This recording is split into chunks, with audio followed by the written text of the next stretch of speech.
Good morning, everyone, and thank you so much for joining us for our presentation, Documenting and Learning from Our History, Archives as Sites of Social Change. I'm Kat Fawn, Digital Media Archivist at the University Archives here at UW-Madison. My co-presenters, Casey and Sophia, will introduce themselves more fully when they speak. Each of us is going to talk to you a bit about from our respective positions and experiences, and then there will be plenty of time at the end, we hope, for questions. So please do enter any questions you have into the chat.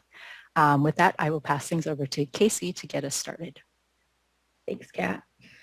Hi, everyone. My name is Casey Lucchini-Butcher, and I'm the director of UW-Madison's Public History Project. So like Kat said, I'm here today to talk a little bit about how the Public History Project has used the archives, but also some of the issues that we've come up against. So to start, I will start by telling you a little bit about the project. Kat, can you move forward 2 slides, actually? Yes, awesome. So the Public History Project began because of this page in the 1924 Badger Yearbook. Under the section on student organizations, you would find this photo. In the 1920s, there were 2 organizations that bore the name of the Ku Klux Klan, one that was officially associated with the Klan and one that was not, but still chose to take the name. The research on the 2 UW-Madison Klan groups was originally published in 1993 in the Wisconsin Magazine of History. However, following the violence in Charlottesville in 2017 and the #RealUW campaign, Chancellor Rebecca Blank asked a committee of historians and campus community members to study the Klan's presence on campus and report their findings to the university. And one of the questions that they asked in the report is, by focusing so solely on the Klan in this one time period, what other histories are we missing? Next slide. So this is part of our mission statement. The UW-Madison Public History Project aims to recover and acknowledge the history of exclusion on campus through the voices of those who experienced and resisted it.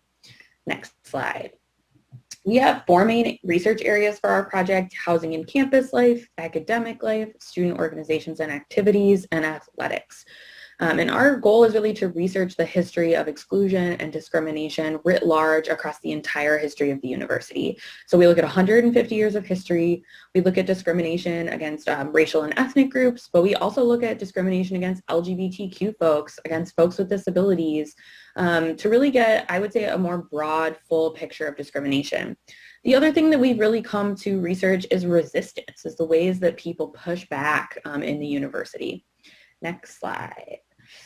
So as you might imagine, since this is a research project first, we spend a lot of time at the UW Archives. This is a photo of the archives.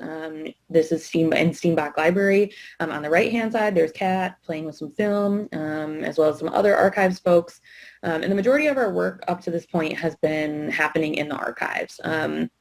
I would say there's a common misconception about doing historical work, which is that there must be an answer somewhere, right? And I think that comes from our modern understanding of how we get information. It must be on the internet. And then people who know history research, people who maybe have done research before will say, oh, there must be a book about it. And if there's not a book, then there must be an archive. And this really, I would say, couldn't be farther from the truth. Even the most well-organized, well-funded archives are missing information, and it's impossible for us to keep everything that was ever created in the past. So gaps in the archive are a given. That being said, certain types of documents we find more often in our archives, and other voices really get subsumed by the archive. So I will talk a little bit about that later, but this is kind of where we do most of our work. Next slide, Kat. So because of these problems with the archive, because we cannot possibly keep everything, one of the things that we do is oral history. So normally I would be able to show you a very good photo of me and somebody else sitting across the table from one another, and we'd be having this very intimate moment. But during the pandemic, our oral history interviews look much more like this. We have a computer, we're Zooming with somebody, and we're recording. And oral histories are a process where we really allow people to speak about their experiences of the past and the recent past through their own voices. They get to tell their own stories. And oral history has become really critical to the success of this project. Because of the gaps in the archive, this allows us to fill those gaps. We're able to talk to people, we're able to get their stories. And if people don't talk to us about their experiences, there's a very real possibility that no one may ever know because these things aren't properly documented in the archives. But I think more than just documenting history, right, more than just filling these gaps, oral history interviews are an empowering practice. They allow people to tell their history in their own words. they're also a much more intimate way to experience history. Even the best archives, even the collections that we have that are very extensive, don't quite capture the emotional depth that an oral history interview can get. And that's why they've become such a powerful part of our project. Next slide. So to give you a sense of the scale of our project, our graduate and undergraduate student researchers in the past 2 years have accessed over 170 cubic feet of archival material. Archivists in the crowd will know that that's kind of a lot, but for people who are trying to imagine that, it's about 30 bathtubs worth. That's not a great metric, but it's what we have. So imagine 30 bathtubs full of paper and photos and things like that. We've gone through 168 volumes, so 79 volumes of the Badger yearbooks, which is 79 years, and 89 volumes of the Daily Cardinal, which is about 45 years. And we've completed 114 oral history interviews with 148 hours of audio. Next slide. So you may be asking yourself, what's the point of all this? Where is all this research going to go? The entirety of our project will culminate in a physical exhibit in the fall of 2022, so about 1 year from now at the Chazen. We're also creating a digital exhibit website that will have all the information that's in the physical exhibit plus more. And while the exhibit's up, we're going to have a robust lecture series with national and local speakers. Classes will be able to come visit the exhibit and have facilitated discussions with professors and exhibit developers and researchers. And lastly, and maybe most importantly, as an educational institution, we have an obligation to educate. So the exhibit and the lessons learned from our history in the exhibit need to find their way into the classroom. And one of our central outputs will be curricular materials, both for undergraduate and graduate students, but also for faculty and staff, who stay at the institution much longer and really want to learn this history as well. So we have all these products of the project, but what is really the larger goal of all of this? Next slide. So reckoning is at the center of this project. It's a word that we've come to use quite a bit in our work, and so it's a word that we've come to reflect on as well. And I usually get some type of response when I use this word. People say, "Ooh, that's very strong. Like, are you sure you want to use that?" And yes, I'm very sure, because we've done a lot of this reflecting. What does it mean to reckon with our history? And this is something as a project we're trying to work through. But I will say right now that this is the dictionary definition of reckoning, and so I mull this over quite a bit. And the dictionary definition has come to signify for me a step-by-step process. So right now we're in step 1. We've been processing and calculating and estimating where discrimination is happening, who it's happening to, and how it functions at the university. Next, we're going to have to move into our views, our opinions, our judgments of this history. We're going to have to figure out how we feel about it. And finally, where I think most of the power of this project comes in, we're going to have to do something about it. One of the ways that research is done is that, we think about history often as a set of facts, something to just be learned.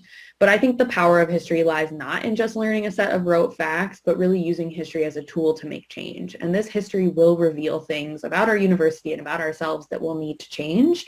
And I think the history can be a great way to kind of set that conversation off.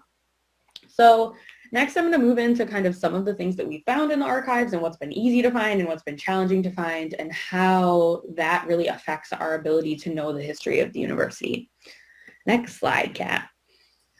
So the culture of UW-Madison for some of our earliest students was a challenge, and it continues to be that way. We now have a picture of the university where students are kind of constantly being entertained. There's events, there's student groups, there's pizza parties, there's almost always something going on. But in the earliest years of the university, opportunities to build a social life were very limited. Most popular social activities and organizations were organized around racist events like minstrel shows, and student organizations often segregated by race. So on this slide, I have, a picture of prom here at the bottom. Prom was the most popular and the biggest social event of the year, and it was segregated by race. Students of color were not invited or allowed to attend, neither were Jewish students. Other popular campus events like theater performances centered around minstrelsy, a practice which is truly meant to just dehumanize people of color for white people's entertainment. One of the most popular events every year was the Pipe of Peace ceremony. It was widely attended by students and faculty and staff. It's an event where white students dressed up as Native students. They passed around a peace pipe between the junior and the senior class, which was meant to be an act of friendship or goodwill. The event lasted nearly 50 years, and it's important to note that this is at the same time that Native people were being forcibly removed from their families, being sent to boarding schools in an effort to really separate them from their culture, their languages, their traditions. And it would have been illegal for Native people to do the same ceremony, but here are white people doing it, for fun. And this was really the culture of UW-Madison. It was a culture of white supremacy, and it was not hard to locate in the archives or to find in the historical record. In fact, at a certain point, we kind of just had to make a decision to stop searching out blackface and minstrelsy because it was consuming so much of our time and we were finding so much of it. And so at a certain point, we had to just kind of move on to other research topics because we were being flooded with blackface photos, with blackface imagery, with minstrel shows, with other types of, racist appropriation going on campus. And it just really sets, I think, a kind of a stage for how unwelcoming the environment was for students of color. But if it was this easy for us to find and represent that, imagine how it must have felt for students of color at the time. Next slide. So one of the things I think that gets missed about archives, if you're not a big research person or you're not somebody who reflects on archives often, is that archives, because of the nature of them, because they can't save every single thing, they try and document the majority experience. And they document things and offices and people who have documentation, who have their ducks in a row. And so one of the best documented things that we have at UW is presidential papers. And these are very, very extensive, which can be great, right? It's really good to think about how presidents were communicating, what ideas they were getting across. But at the same time, if we're so focused on presidential papers, we really miss the ground level, what's happening to everybody else at UW. For example, we have these extensive presidential papers, all these letters, all these communications, and very little sometimes about student organizations. Next slide. We've also come up against the issue of misinformation in the archives. So I think sometimes too, people say, oh, well, you find stuff in the archives that must be accurate. And I like to tell my students that one of my favorite things is to catch lies in the archive, to catch lies and misinformation. Sometimes you catch presidents lying in letters and then you find information somewhere else. But you also just catch things that are mislabeled. So I found this photo. This is a photo of 4 women who lived at the Groves Housing Cooperative, which was the first interracial housing cooperative at UW-Madison. And we were looking for the original photo the other day, and we found it in a photo folder marked International Student folder. But only one of these students is actually an international student. So on the left, we have Adela Calvary. She came to UW after surviving the Holocaust. She is the only international student in this photo. The next woman is Akio Kinoshima. She's a Japanese American who came to UW after being incarcerated in Heart Mountain, Wyoming. Then we have Marie Cochran Gadsden and Clarice Ruck at Groves. And this is Marie telling them about her Fulbright scholarship coming up. So we're not really getting the full story here. In fact, we're getting a very inaccurate story. The other thing is we have folders that are labeled minority students, and it's just all students of color just put into one folder. So it's not separated out by student group or what these activities were. And so we're missing this kind of slice of information. Next slide. And then there are organizations like Black Greek Life, where very few archival records exist. And so oral histories are one of our only methods to reclaim some of these histories and to get them documented. But it takes time, right? It takes time to make connections, to gain trust, to show people that we're trying to do the right thing. And so when we set out to research Black Greek letter organizations, we struggled. There was not a lot of documentation in the archives. The photos are kind of sparse. A great example is the center photo. This is Alpha Kappa Alpha, the first Black sorority at UW-Madison. They formed in 1968, but they don't appear in the yearbook until 1980. So this is the first photo that we actually have of them in the yearbook. And we've been unable to find a photo of the founding members. Next slide. So I like to talk about Akio whenever I get the chance. I think it's one of the cooler stories that we found. Akio Kinoshima was Carolyn's brother. Akio arrived before Carolyn and actually convinced Carolyn to come to UW-Madison. He was incarcerated at Heart Mountain, came to UW-Madison, and became a campus sensation because he was such a good boxer. And he would have had an undefeated record if it weren't for a racist referee who ended up ruling one of his bouts a loss. And we found Akio's story. We were kind of captivated by it. and went to reach out to him. And one of my graduate students reached out to him and ended up contacting his granddaughter, who let us know that he had passed away only a few weeks earlier. So anybody who does oral history will tell you that this is not an uncommon story, but that doesn't lessen the sting of it. We are working backwards, and we're trying as quickly as possible to document the experiences of people in the past, but those people are passing away all the time, every day, and the pandemic has exacerbated that. And every time that somebody passes away, somebody like Akio, we're missing their story.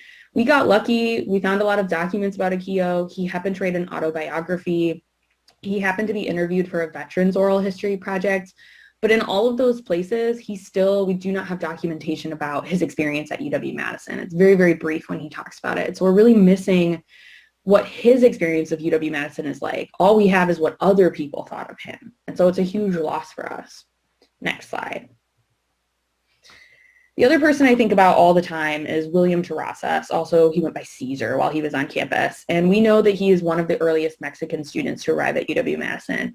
And anybody who reflects on archives will tell you that there's just certain things we can never know. There's just certain things that we will never know.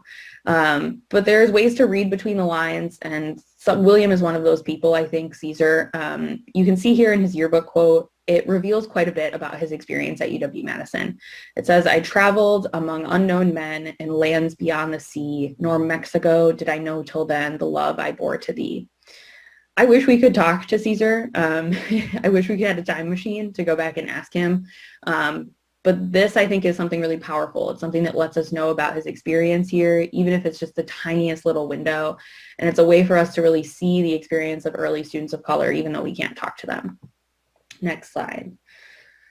So I picked these examples for a few reasons, but we talked about reckoning, right? How do we reckon with our history? What do we do with all this information? And one of the struggles of ever knowing our history is that we'll never have the complete story. But in particular, when we're trying to document the experiences of non-majority students, the challenges get more immense, but they also affect the way that we can reckon with our history. So even these big stories of discrimination have been hard to document, but we'll never know some of the smaller stories, the microaggression, the classroom experiences, the daily kind of small indignities. Those things do not get documented, and we've missed the opportunity to document a lot of them. And we're going back and we're trying to redo some of that work, right? We're doing oral histories. We're trying to make sure it's better for the future. But archives and the way that we document our history absolutely affects our ability to understand the past, but also our ability to reckon with the past. And that's kind of something that I think in partnership with UW Archives, the project has been trying to bring light to, but also to fix, right? We know that there are these glaring errors in the past in the archives. How do we make sure that we don't repeat those for future generations? So I'll leave it there and pass it over to Kat to get even more nitty-gritty into archives, which is what I know you all came here for. Thank you. Thanks, Casey. Yeah, so as Casey said, what we understand or are able to understand about our past is affected by what we have in our records. So that brings us to the archives. And so a natural question is, and Casey addressed this a little bit, well, why do we have what we have in the archives? Why don't we have other things in our records that help us understand our past? So we need to understand a little bit about the work of archives and about archives and about archivists. So here is our part of our mission statement, just to make sure everyone understands what an archives is. If the work of public history is trying to recover and acknowledge and help us collectively understand our history, the main purpose of the archives is to collect those things, preserve those things, make available those things that help us do that work. So back to the question, why do we have these archival silences? Why don't we have a full collective history of everything that we want to remember about our past? And Casey said, and is absolutely correct, gaps in the historical record are a given. We can't possibly collect everything just in practicality, nor do we even want to collect everything. Just think about your own lives, about all the things that you're producing as you go through your work day, what the university must be producing on a daily basis through the past week. We don't want to save everything. And some of that is just practical. We're not thinking about what will people 50 years from now want to remember about my experience that I'm having today. So some of those things just don't get saved. But I also want to think about the things that Casey and the Public History Project are teaching us. So that makes me reflect on my work as an archivist and to think about that history of exclusion at the UW-Madison, I'm pretty certain that the archives as part of this institution was not immune from those cultural, that culture of the time. So I can start to imagine the work of the archives is actually a lot of decision making, even though, people aren't saving things. But when it comes time to archive things, there are always decisions being made about what gets saved and what doesn't get saved. And so we can see clearly, and Terrace has found through the work of the Public History Project as evidence in the collections that we have in the archives, there were decisions that were being made through the archives, through the institution, through people who have biases and opinions and values of what was worth saving and what wasn't, whose story was valuable enough and important enough to remember and whose wasn't. So just to qualify, that's like the Cliff Notes version of the 60-second TikTok version of thinking about the history of archival practice and how the collections that we have today are why we have them today. But I, again, want to think about the Public History Project and what it's asking us to do to reckon with our history. So if I'm thinking about archival practice, I know this is about our archives and our collections. What is it that I can do today, that we can do today to change archival practice, to make sure that we're not making the same mistakes, as Casey said. We're redressing the unjust decisions and actions that we've done in the past to have this historical record that is incomplete today. And so in the archives, we're thinking about a lot of things about how we can be better and do better. And that can be everything from, of course, prioritizing the voices of those who are excluded from the archives. And Casey talked a lot about oral history, and I can shout out to my colleague Troy Reeves, who is the head of our oral history program. That is, as Casey said, an important part of redressing some of those injustices. It's reaching out to communities that we haven't reached out to before to make sure that we don't miss them in our historical record. And that leads us to the very important and slow work of trust and relationship building. And I appreciate the panel yesterday who flipped that question from how do we get communities to trust us to how do we become more trustworthy. And it's not just about collecting things either, right? So the work of the archives is yes, collecting those things, but it's taking those things in and processing them and organizing them and making sure they will last a long time and storing them and digitizing them and describing them. And I don't want to dismiss the impact of limited resources. We are a large institution with a large archives and a small staff, so we are always making choices about what collections and what materials and whose communities that we have time to do all of those things for.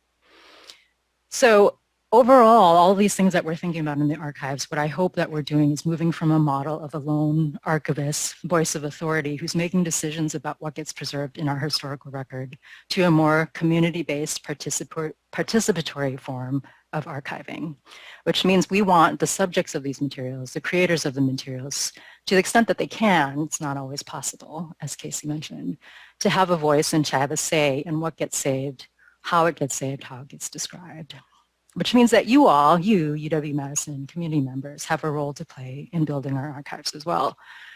So our first student historian, Rena Yehuda-Numa, used to like to tell their peers that you are a historical subject, think like one. So what is it that you want to see in the archives that would capture your experiences on this campus? What do you think should be in the archives for next generation public historian, public history project to find in the archives that would tell a truthful story of the experiences that you're having on this campus? If you have materials that you think should be in the archives, come talk to us. If you're a part of a student organization, we can come talk to you about how to keep your own records for future student leaders or for a time that you're ready to put those into the archives. So one of the ways that we in the archives are hoping to be a more participatory archives is through our student historian in residence program. We started this program a few years ago in 2018 with a goal simply to empower students holding marginalized identities to document their own communities on campus. It's a paid position. We started out with hiring one student at a time. Now we hire 2 students at a time, and we ask 2 things of them. 1, to research a topic related to a marginalized community on campus, and 2, to share out their experience and the research in one or more ways. So I think the best way for you all to learn more about our program is to hear directly from one of our student historians. We hired Sophia last year in her junior year as one of our student historians, and she's continuing her work this year. So I will pass it over to her to tell you more about herself and her experience. Good morning, everyone. Thank you all so much for joining us. So my name is Sophia Abrams, and I'm currently a senior here at UW-Madison, where I study journalism, Afro-American studies, and art history. So today I'll be talking about my student historian experience and my research on Black artists. And throughout my presentation, I want to focus on, how my work can be a site of social change, but also kind of thinking about what does it mean to look to the archives to see yourself, and then how does that sentiment then translate into your work. So to begin, as Kat mentioned, I began as a student historian last fall in 2020, and school was remote. I was in Minneapolis at the time, so I had to pick a topic that was remote. And prior to becoming a student historian, in my classes I really focused on beginning to excavate research, but I wanted to focus on something more related to UW and more related to my experience, but I hadn't found an opportunity where I could really synthesize all of those interests. And luckily I was referred to the student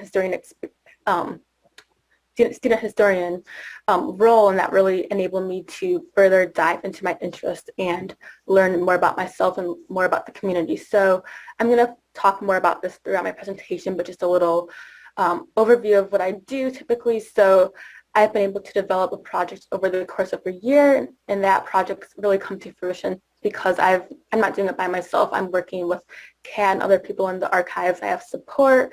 Importantly, I'm learning oral history and archival skills. I'm learning about how this, is something that can be done remotely as well as something that can be done in person. And yeah, I'll be talking more about this throughout the presentation. If you could go to the next slide, please. All right, so I want to focus in on this question of why is it important to do this work as a student, again, stressing the why and stressing the student. So as I mentioned before, for me, I think I often look to the archives to see myself in some capacity, and thinking about that sentiment, we look to the archives often to find something familiar or something that relates to us. And from that, when you think about archives as a noun, it's a place where documents are collected. And from that, as both Kat and Casey have mentioned, things that are collected often, take on meaning, but then things that are omitted, that's also meaningful in the sense that they were excluded. So from that, as a student historian, it's really important because you're able to give things meaning that perhaps other people did not give meaning for a variety of reasons, whether that's exclusion or resources or whatnot. And as a student historian, it's really important to do the work because, localized on campus, you're involved in the daily culture of campus, you're able to ask questions, and while you can't maybe get a concrete answer, you're able to begin to find the answers to these questions. So notably, it's important to do this work because oftentimes history is seen as this thing where it's out of touch. You have to be very well established, but everyone has to start somewhere, and this is a great way to really begin to hone in on your skills and learn more about archival research. And also what's really important is understanding that history, it's a rough terrain. It's not a linear experience. And I think from that, you can initially find one thing and then that leads you to another thing. So I think it's a really great way to just learn about how nuanced history is and also how history is going to tell you what that thing is as well. And then importantly from this, when I think about, why is it important to be a student historian, I think about it being a privilege. People haven't always been able to historicize their own stories, whether that's because they're just trying to survive, whether that's due to exclusion.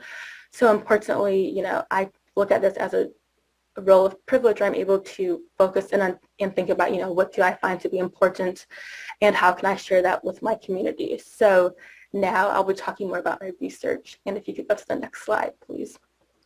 All right, next slide, please. So I've always loved Blackness in art, and I've loved studying that, and I initially began to research that in my journalism class in the spring of 2020, and I wanted to learn more about Black artists at the UW, and I wasn't finding too much information, although I was able to interview a few current student artists, but that really kind of initially piqued my interest, where I was like, okay, there's something here, but I wasn't able to find as much information as I knew that actually existed. Also at the time in the fall semester, right when I started, I was taking Intro to African American Art History, and I was learning more about Black art history in relation to the U.S. at large, and I wanted to focus more in on that on a local level. Also, I think too, with the murder of George Floyd, we saw the outpouring of murals. I was in Minneapolis and saw that firsthand. I know State Street also had murals, and I think through the murals, we really saw the power of murals and Blackness and Black art, and how murals can articulate the sentiments of the time. They can really just show people's feelings. They can inspire people. They can move people. So from all of these factors, I decided to research the intersection of Blackness and art at UW-Madison. So my initial research was just trying to understand what current research existed. So I looked through the Daily Cardinal and the Badger Herald and was able to find some information, but it was pretty sporadic when I was able to find information, and more Black art was in these publications in the early 2000s and later. From that, I ultimately had to do an alumni report and just get a list of Black artists who had graduated from UW, and I also used social media as well, just to gauge if I was able to find people. And from that, I selected people based on the decade that they were students here, as well as their medium, and then also if I was able to get in contact with them. So because I was remote, and oral history seemed to be the most appropriate project, and also because there wasn't any history really about Black artists in Madison who were students at UW-Madison, I thought it was appropriate to, if possible, really just have the artists tell their own stories and just get as much information from them as possible. So from December and January of 2020 and 2021, I conducted a majority of the interviews, but I also conducted some in the summer of 2021, just really trying to ensure that I was able to reach all of the artists who I could reach at that time. And right now I'm currently working on an exhibition to summarize my work. And if you could go to the next slide, please. So I've interviewed 18 people, and 17 people have agreed to have their interview in the archives. So I've interviewed Professor High, Professor Butler, Beth Ritter Perry, Amos Kennedy Jr., Professor Baylor, Professor Bowie, Roger Allen Cleaves, Vivian Cruikshank, Alex Jackson, Tanya Crane, Jay Ketelansky, Julian Dreer, Onward, Floyd Pruitt, Shaloa Coley, Adjua Nsaroma, Taj Matumbi, and Ozzie Dodson. And from all of these artists, they're all artists of different mediums and backgrounds. Some are practicing artists, some have done other things. But what's important is that they all have their own stories that inform us about what it means to be a Black artist, what responsibilities you have as an artist, and also how do you cultivate your own practice on a campus that has both excluded and included you. Next slide, please. So from that, a lot of themes have emerged, and prominently social movements were a large theme that drastically impacted the artists through an intersectional approach with their race. So the Vietnam War and the anti-war movement greatly impacted people. Most arguably, the strongest would be the civil rights movement and the current civil rights movement of Black Lives Matter. So like you have the Black Power movement and Black Lives Matter again resurging in 2013, and then you also have like Trump, and now currently Black Lives Matter again. And within all of these social movements, there's different themes that emerge from that. So there's this pressure to create Black art. So that might look like, for decades and centuries, Black artists are always plagued with the question of, do I have to make inherently Black art? Whether that's because it can be a form of uplift. But from that, there's also this isolation in the sense of, if Black art's not accepted, thus the artist can be isolated. And then what I found to be really important was naming. So some people did not want to be called an artist, others prefer to be known as a maker, or they want to be known from their trade. Another thing that I found to be most important was the positive themes that ultimately transcended throughout time. So acceptance, and I see that in three ways. The first being acceptance from oneself, so making art that, speaks to one experience. And then also the second being from Black artists making Black art, other Black students and peers feel a sense of acceptance as well. And then the third being acceptance from non-white people, whether that art is starting a conversation or not.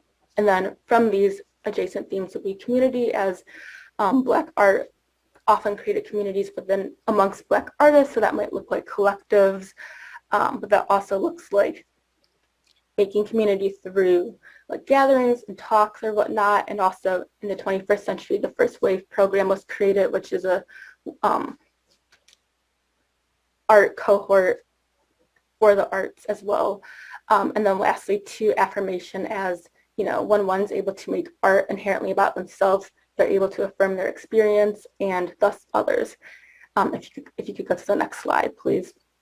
So importantly, I think affirming self and community through art is the most prevalent theme and pressing theme, and it's a theme that really inspires the artists who I interviewed to make intentional art that at times might have inherently Black themes, but at other times might just really be individualistic. But the important thing is that they're making work that speaks, to their desires for their art, and from that, there's different ways that this sentiment manifests. So if you could go to the next slide, please. So the first way I think this manifests is that, well, Black artists know the responsibility in a sense of what it means to be an artist, because Black people couldn't always be artists, or their art wasn't always accepted. And so they want to ensure that the future generation knows that they too can be artists. So if you could play this, please.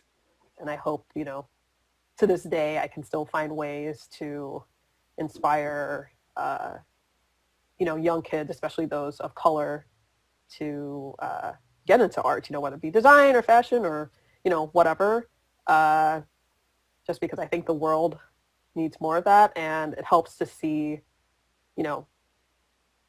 others that look like you doing it, because sometimes if you're not exposed to that, you don't think you belong in that space, and you absolutely do belong. So just showing that, I thought, was just really, really important. So that's Vivian Cruikshank, and she graduated in 2011 with a bachelor's in graphic design, and she's just talking about a sentiment that so many people express, which is ensuring that people and future students know that they too can be artists. And I think that this is a really powerful sentiment, and it's a sentiment that really was integral to the establishment of the Afro-Am department in terms of, creating a department that affirmed people's experiences. And also, notably too, my project would not exist without Professor Frida High, who developed the Afro-Am art history curriculum, and the sentiment of just ensuring that Black people and Black students are aware of their art at both a local and national level really came through. If you could go to the next slide, please. So from Professor High's work, one thing that she did was she would take students to experience Black art. So this is Dr. Jerry Butler, who graduated in 72 with an MFA, and he's talking about, what it meant for him as a Black graduate student to be exposed to Black art and how that changed his practice. If you could play this clip, please.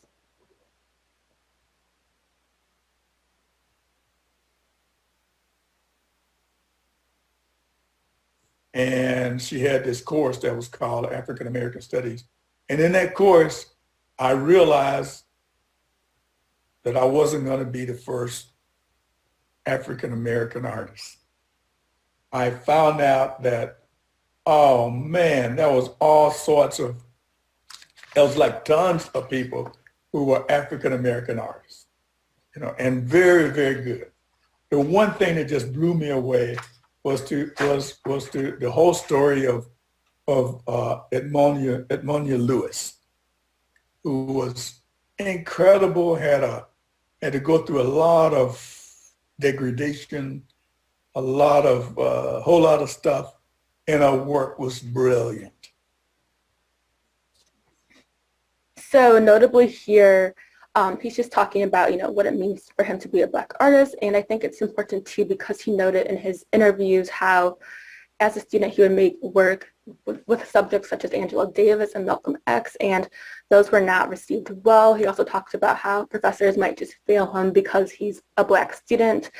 But he also talked about, how just important it was for him to be exposed to these artists, and how by, hearing these stories, it then inspired him to keep pushing through regardless of if his work was being received or not. If you could go to the next slide, please. So then importantly, this is Professor High's, a picture of her class at the bottom. And so as I mentioned before, she was a part of the inaugural professors of the Afro-Am department. And because Black art has such a important role in the history of Blackness in terms of preserving art, it started off more so as a utilitarian art, as Black people weren't allowed to create art unless it served the purpose. Like, so they might make canes or something, or like silverware that could help people. But importantly, it's been a tool that's been able to, show survival, show uplift, and Professor Hai was adamant to ensure that students were aware of Black art. So if you could just play this clip, please. But with my seminar students who were registered in my course that I was teaching for both Afro-American Studies and the art department. And I did a number of traditional African art shows, and the main reason was to bring the knowledge of Black culture, African and African American, to the campus, to give it visibility. And with the exhibitions, I often had lectures. Yeah, and then if you could go to the next slide, please. So then going off of that to Professor Hai, in her interview, talked a lot about, the challenges of creating an Afro department, how the department struggled with legitimacy as well. And I'm going to actually skip this, the rest of this, if you could go to the next slide, please. And while this project is mostly oral, because it's art, it's so visual. So one thing I've also been doing is collecting programs and pictures of people's work as well. So here's 2 programs made by Professor Hai in the 70s, reflections of 7 Black artists and also Black expressions. And these were undergraduate shows. And I think that these 2 programs really encapsulate some of the themes like acceptance and affirmation, and also like just the term of like Black expression shows the plural of expressions and how, broad Blackness can be, and how Black art is so much more than art, as it's a way to speak and create community as well. Next slide, please. Here's Professor Hai installing a show, traditional art of sub-Saharan Africa. And as Professor Hai mentioned, she really found it to be important to focus on both African and African American art as well. Next slide, please. And so here's some early newspaper clips that I found as well. So here's Professor Hai's, she had a woodcut in the Daily Cardinal, but also the growing traction of like the Afro department and her work came to fruition in the 90s. So here's an article about that. Next slide, please. And then also looking at contemporary parallels as well. So how has Black art continued to be covered? So in 2014, Jay Kedelansky, a grad student, and Alex Jackson, an undergrad, they made an installation in response to Michael Brown's murder in Ferguson. And it's just really telling of, like how the campus climate really had not changed, campus and world climate, frankly, had not changed that much, but also the role Black artists continually find themselves in, which, on the one hand is to create a conversation through their art. Next slide, please. Here's some images of more work. So like here's Tina Boo's MFA show and Roger Allen Cleave's MFA show. Next slide, please. Here's some of Jay Kedelansky's MFA show, which was focused on Black joy and affirmations as well. So again, seeing this theme almost 40 years later. Next slide, please. And then here's some more of Kedelansky's show, really focusing on Blackness and joy. I know at this, for her MFA she had a tape of I Will Survive playing on a loop. Next slide, please.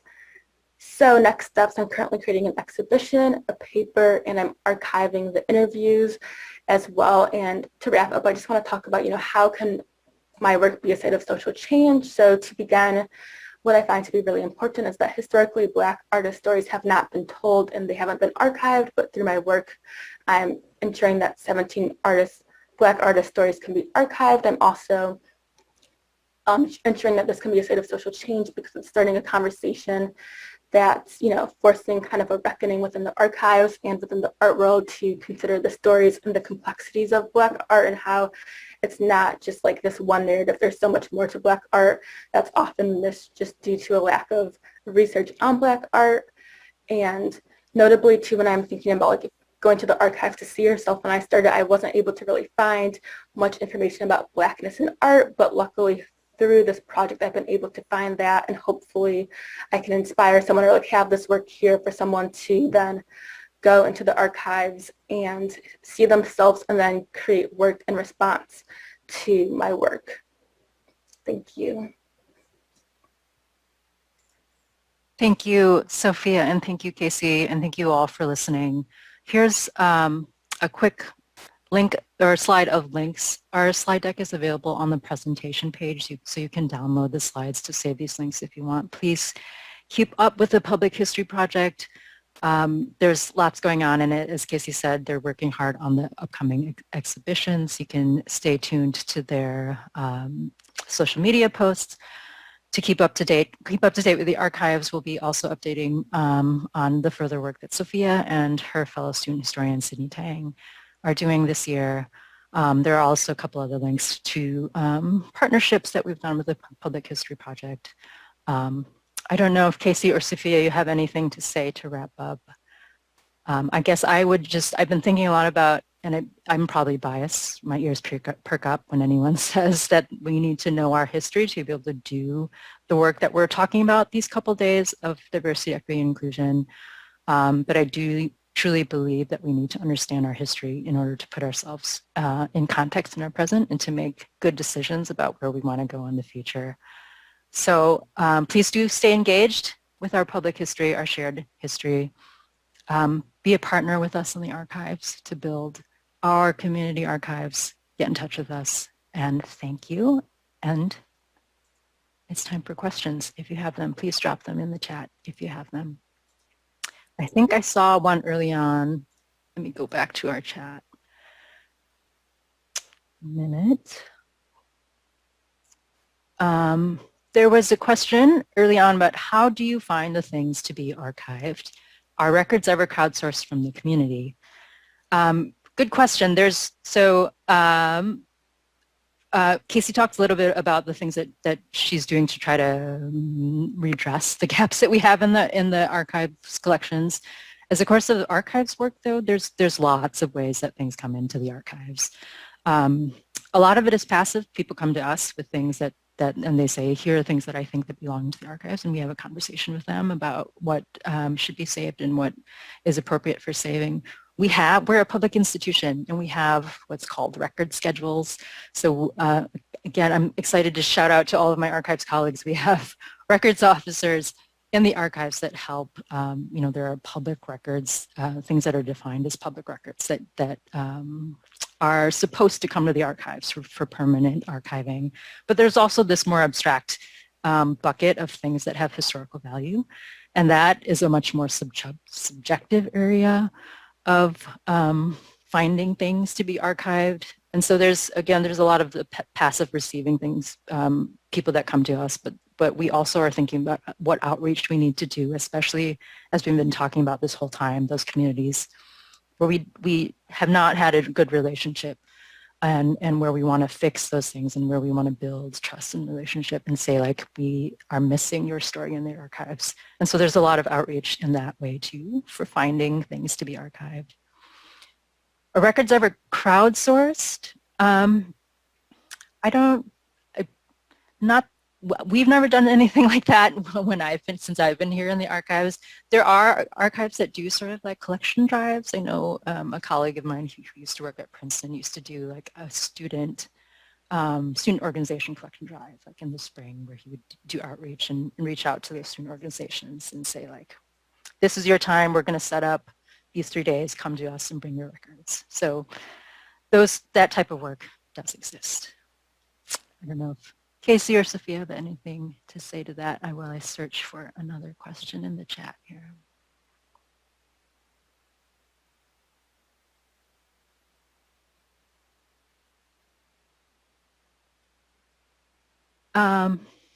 Here's a question for you, I think, Sophia, from the question is, how do you find artists or others whose work isn't designated or categorized as Black or diversity in the archives? So to begin, mostly, like, there wasn't really any research or art categorized as Black in the archives. But I think importantly what I would do is just find artists initially by looking and seeing like who was majoring in Black or who was majoring in art who was Black, but also so many people practice art but are not art majors. So from that, just having conversations and seeing like who people were in community with, whether that's like painting or whatnot. So I would say just asking people questions, but also like looking through at pictures and seeing like, oh, who's this person? Like a lot of it came, I'd interview one person and they'd be like, oh, have you talked to someone? So, and I'd be like, no, I haven't. I didn't see their names anywhere. So just like asking people questions. So again, it's so important just to be able to like it's so important to be able to interview people right now, like as when they're still alive, and asking these questions to try to like ensure that I'm getting all of the possible narratives. But to answer your question, it's more so just like finding people through conversations. And most people's art, it's not categorized as Black art. It's more so like as an artist, just because there are so few Black artists. Like I've interviewed 18 people. There were more than 18 Black artists, but there haven't been 100 Black artists. So I think it's more of a matter of just like finding those connections and asking people to help you find the other people. Or maybe it's like someone's like, oh, like my parent or sibling was an artist, you should talk to them. So yeah, utilizing conversation for sure.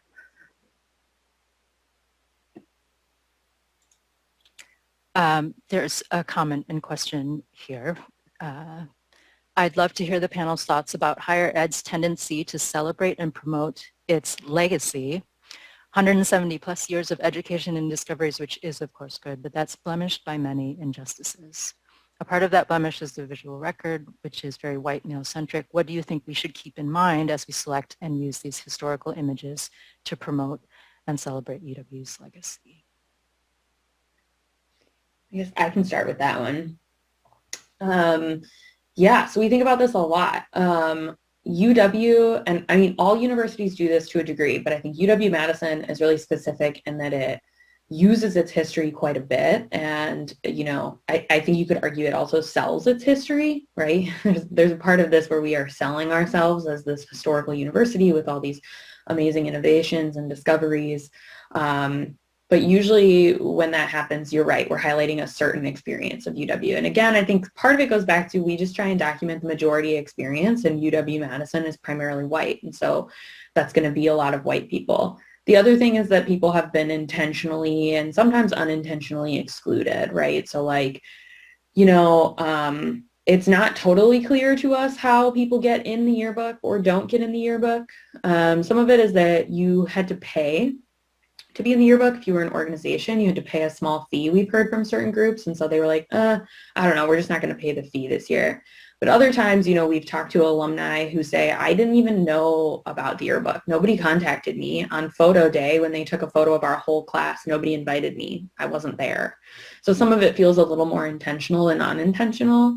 And so one of the things that we try and do is really find photos in the archive, find photos in the collections that people haven't seen before. Because usually when UW tries to find photos, historical photos of people of color, they go to the same photos. And so there's a bunch of photos that people have seen all the time. And one of the problems with that, and I get asked about this a lot, is we don't always know who the people are in that photo. And some of them are from like the 80s and 90s. And so these people have ended up having their image used maybe without their knowledge, and also we don't know who they are. So we haven't contacted them and said, is it okay if we use this photo on our website?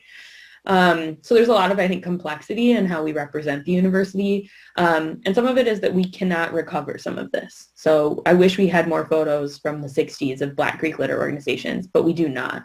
We might have an opportunity to connect with those organizations. Maybe somebody has an attic full of a box of photos and we just haven't found that box yet. We haven't contacted that person yet.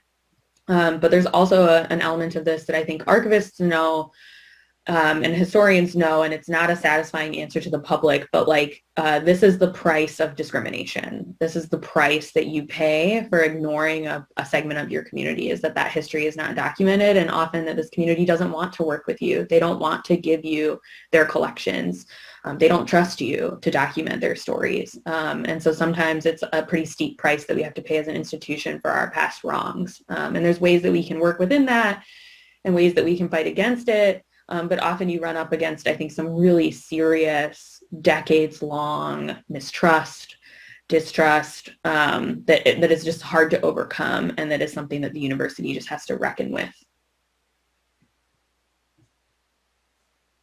Michael has a follow-up question, which is, Casey started to talk about this, but they write, I'd love to hear more about what we can do now as creators, builders of today's historical record that people will reference 50, 100, 150 years from now. Yeah. Yeah, go ahead, Casey. I think, Kat, you were talking about this too, like, people just don't think about themselves as making history. You just like go about your day and you just like do your stuff and you do your work and then you go home and like you are making history in very different ways all the time. Like whether that's through organizations that you're a part of, through your church, through the work that you do, through familial connections, like you are making history whether you know it or not, and you're contributing to history. But people often don't think about how we document that, how we make sure that that gets in the archives.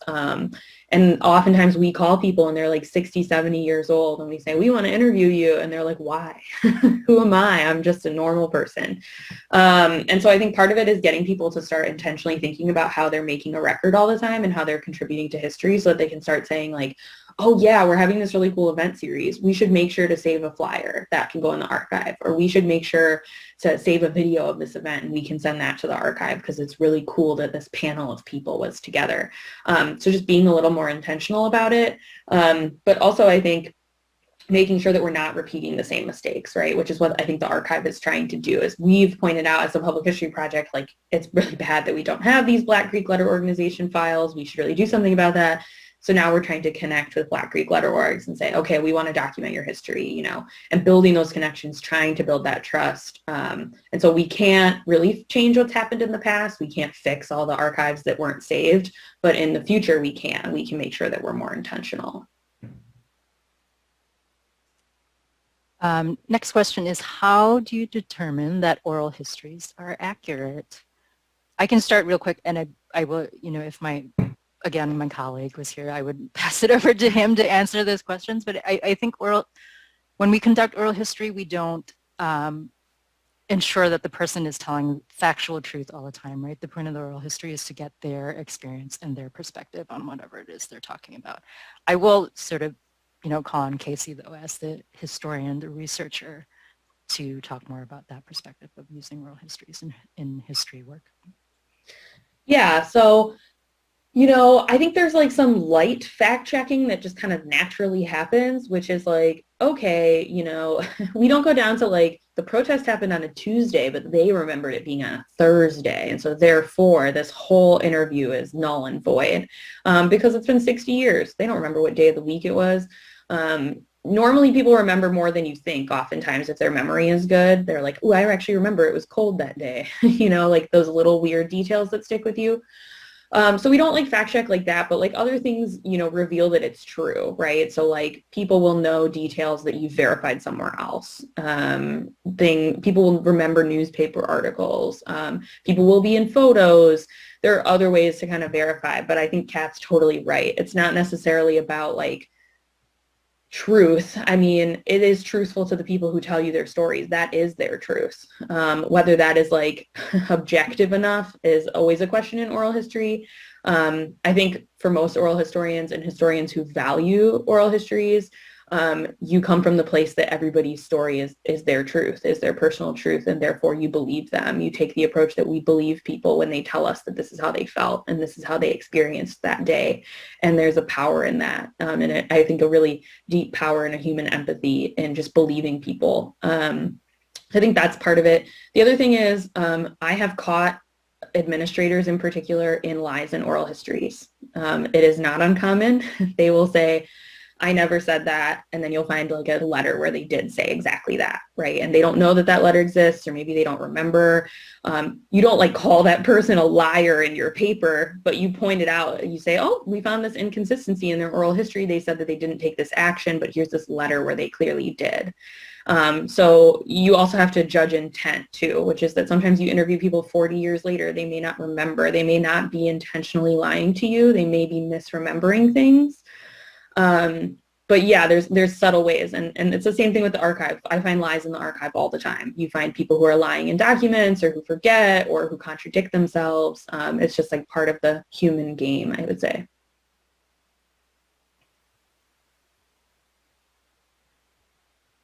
for archives like this is to inform K through 12 education. What efforts, if any, do the archives or the Public History Project have made to engage these younger students in understanding how historical narratives are created? The University Archives hasn't done a lot of outreach to K-12. I know that probably the Wisconsin Historical Society has done more work with that target audience, but we do, anyone can come into the archive, so it's not like we exclude people from using our services. I would say we just haven't done any sort of intentional outreach to that population.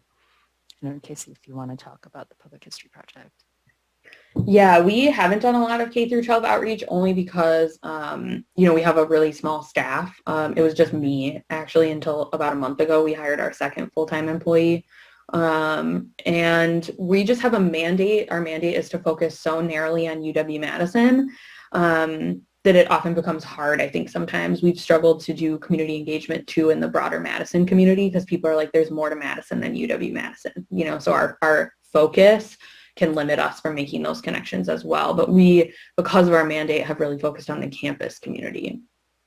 Going off of that, so for my project, I'm actually partnering with Little Picassos, which is an arts organization in Madison. So like one thing that really came to light was how do I make this research accessible to the community at a young age for K through 12 kids. So I'm actually synthesizing my research for younger audiences and making them aware of like the artists who I interviewed. Sophia. The question is, do we archive photos from student IDs? No, we don't. Those aren't photos that come to the archives. Again, most of the photos that we're archiving right now come from University Communications. We have campus photographers. And then people who want to donate their photos to the archives. But the student identifiers are, that's personal student information. We tend not to capture those things. So short answer is no. Let's see.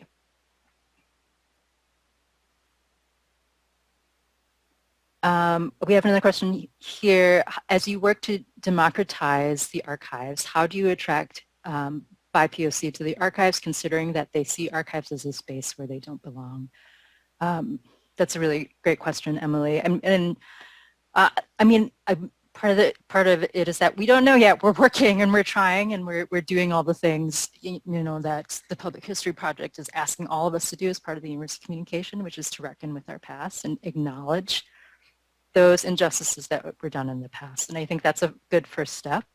And then again, thinking about that question that was asked yesterday, how do we make ourselves more trustworthy so that, the burden is on us to make sure that we are doing the things that make people believe that we want to record your histories and your stories in a way that is true and how you want them to be recorded. And I think we just need to do those actions that demonstrate that we really believe this. And it's long and slow work. It's not going to be something that happens overnight because we want it to be sustainable, and trust building is long and slow work. So that means thinking about the space that we have, so it's not just all our former white male leaders on the walls, making sure we have things in the physical space that show that we care about the different communities on our campus. It's again, when we choose the outreach work that we're doing, we're prioritizing those communities that have not been have been excluded in the archives. When we do the work of describing collections, making sure to the extent we can that those people that are reflected in the subjects are a part of that descriptive process. Going back and looking at the things that we have in the archives and making sure that we're fixing when we know things need to, misinformation that we have in the archives is fixed. So doing those things and then doing projects like this, like the work that Sophia is doing to make sure that the word gets out that we think you're important.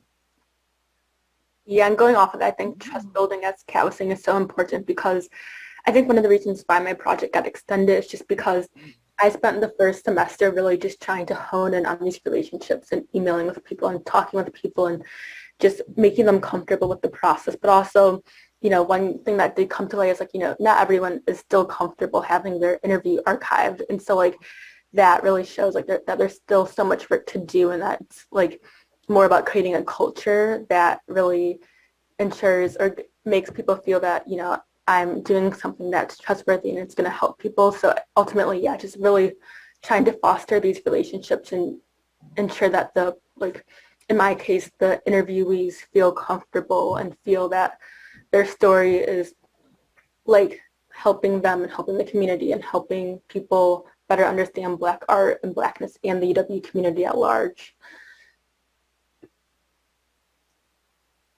We have a question from our colleague Troy Reeves, who is head of our oral history program. So he writes, since I know you've all done oral history, I hope one or more of you could discuss the importance of not just doing them, but learning how to do them well. I'm actually going to put both Casey and Sophia on the spot because they're the ones who've been doing oral histories more recently. So if either of you want to start with that. I can jump in. Hi, Troy. I was just thinking this is a good question to come off the trust question, because Troy has a saying that he, I think, got from his dad, maybe, possibly. Somebody in his family said, say what you mean what you say. And that's like the foundation of trust, I think, both with oral histories, but with anything that you do. So like if you tell somebody you're going to contact them for an oral history, then you do that. You contact them because you said that you would. Or, you know, this weekend we were at a lot of homecoming events and, you know, we found people in the yearbooks and I said that I would send them those yearbook pages, and I did as soon as I got into work on Monday morning. And so it's a way that you build trust by like keeping your word. But part of oral history is not just, you know, the basics, right, which is making sure that you're prepared for your interview, that you've done research, making sure that you have a good list of questions. So often you don't ask closed-ended questions, you ask open-ended questions. But it's also building trust between you as the person doing the interview and this person as narrator who is giving you their story. It is such a generous, intimate experience to connect with someone in this way, and they often, especially in the types of interviews that, you know, I'm doing and that Sophia are doing, they are telling you stuff that is very hard for them to talk about, things they may not have talked about in a while, really difficult topics. And that takes a level of trust that they know that, first of all, that you're listening, that you're paying attention, that you're truly listening to them, but also that you are going to do right by them in their story, that if they ask for that story to be restricted, it's restricted, that if they want this story told in a certain way, that you tell the story in that way as a way to honor them, but also as to keep your promises to them. And so part of, I think, oral history is that I do think it's something that everybody can do, but it's something that you get better at by doing it more and by making sure that you're just being very intentional and practicing in a way that allows you to connect more deeply with your subjects and with, you know, the people that you're interviewing and your narrators who are really your partners in this. And so there's like the best practice stuff, but more than that, it's really about like forming these connections, building this trust, so that people know that you're going to do right by them and by their stories, that they're, again, like generously sharing with you.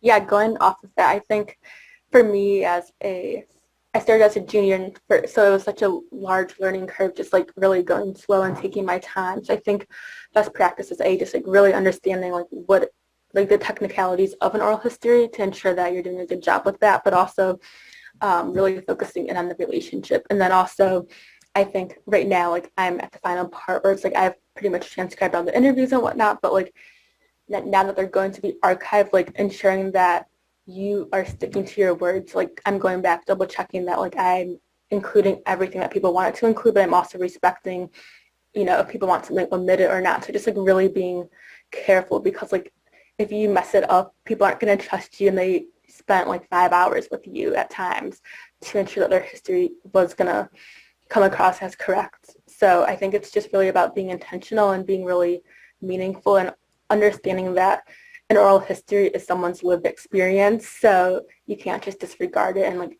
take it in and just have it for research. You have to really honor their wishes for it.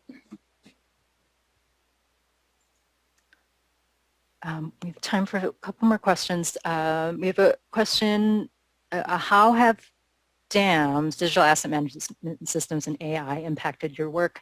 How do you steel against the racism that's built into these models? Facial ignition, excuse me, for example. I'll be honest, we don't use technologies like AI right now currently in our archives work, but there, all of sort of bias and algorithms and those sorts of conversations really are a big part of sort of the archival profession discussions right now. So it's something that we as archivists think about a lot, about, if we have systems in, digital collections, and we're using systems to automate some of our either descriptions or how, images are chosen, or even thinking about our digital collections platforms and people searching the collections that we have online and what comes up. It's important that we think about sort of these issues of bias and equity and inclusion when we build those systems, and understand that humans are building these systems, and so they're inherent in the systems that we create. I don't know if that was a satisfying answer, but that's what I've got for you. So I think the next question, doesn't past history revision create a barrier to establishing trust? That's why I had a question about accuracy. Isn't everyone's perspective and lived experience legitimate? I'll start. Yeah. Hi, Valeria. It's good to see you. So I think there's a couple things. One, yes, absolutely. So when I talk to communities, particularly communities of color who have experience with UW-Madison, something that gets brought up is, why isn't our history documented? Or, for example, I was just at an event last week during homecoming, and we talked about, there are some very serious misconceptions about the 1969 Black student strike. One of the main ones being that it started just randomly in February of 1969, when really it started in 1966. Students began organizing for change. And so that creates distrust, I think, with the communities that we're trying to document, right? Because they say, well, you guys don't want to tell our story anyway. You don't want to tell it truthfully. You don't really want to hear our truth. So, I mean, one of the ways that the public history, I think we have a kind of natural in, which is that like we show people how we're documenting this history and why we're trying to change, and that we do genuinely want their story and that we view their perspective as legitimate. One of the bigger issues I think you're hinting to is that, in the conversation right now about history, because it's very strange as historians to be so front and central in the cultural moment, we're usually hidden in the archives, is that we're going through this kind of a larger cultural reckoning with how history is written. And there's a misunderstanding that revisionist history is new. The process of writing history is a process of revision. People write a book, somebody else looks at the same papers and says, I don't know, I don't read those the same way that you do. We are constantly, as a profession, revising history. That is what history is, down to its studs. It is revising, researching, re-looking at something, looking from a new perspective. So when people bring up revisionist history, I try and shift the conversation. I actually don't think it's full revision. I like to think of history as a tapestry. And so when we tell a new story from a different perspective, or an old story from a different perspective, we're not erasing the other perspective. We're just adding to this big tapestry of how we understand the past. People tend to think of it as a zero-sum game, that if we're telling this history, we can't tell this history. And I don't believe that. I think that we have room to tell all of these stories. We have room to tell complicated stories and to include many different voices and perspectives. So I think part of it is just that kind of fundamental misunderstanding. But I'm with you. I think that people that we interview, they are sharing perspectives with us that they have long felt have been ignored or haven't been seen as legitimate because they aren't what's written in the big history book of UW, or what's seen as the kind of common narrative. And what we try and do is talk to people that we believe that their experiences are valid, we believe that their histories are legitimate, and we really try and establish that trust with them. But yeah, I think this is a pretty big issue, not only for us as an archives, but as just a nation, right? As we try and figure out what our history means to not only our campus community, but to all of us.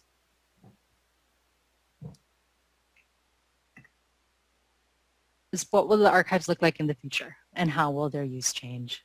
I mean, from my perspective, I again just would call on you all to partner with us and imagine what you want the future of the archives to look like. So think about all the things. It's not going to be things that you can hold in your hand only. There'll be digital things. There'll be all sorts of things that we can't even imagine now. And but I think that at the heart of it, it's going to be the same.